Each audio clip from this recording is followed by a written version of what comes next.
4 అడుగులు ఎన్నివ్వండి.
ఇంతటి అద్భుతమైన ఆలయాన్ని నిర్మించినందుకు, ఈ నిర్మించే అవకాశాన్ని బాలాజీ కల్పించినందుకు బాలాజీ గారికి నేను హృదయపూర్వకంగా దంపతులకి, వారి కుటుంబానికి హృదయపూర్వకంగా శుభాకాంక్షలు, అభినందనలు, ప్రధానంగా ఆశీస్సులు కూడా తెలియజేస్తూ ఉన్నాను. ప్రధానంగా మనం ఒక అలవాటు చేసుకోవాలి ఈ కాలంలో ముఖ్యంగా.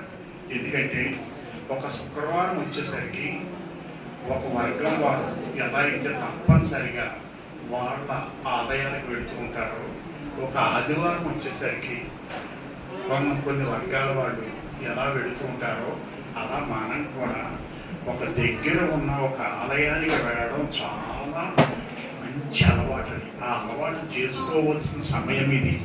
ఎందుకంటే ఈ దేశానికి ఈ 2024 జనవరి 22వ తారీఖున ఈ దేశానికి రాముడు వచ్చాడు. అయోధ్యలో బాలరాముడి ప్రతిష్ఠ జరిగింది. బాలరాముడి ప్రతిష్ఠ జరగడానికి ఒక చారిత్రాత్మకమైన సన్నివేశం. రాముడి ప్రతిష్ఠ జరిగిన తర్వాత భారతదేశపు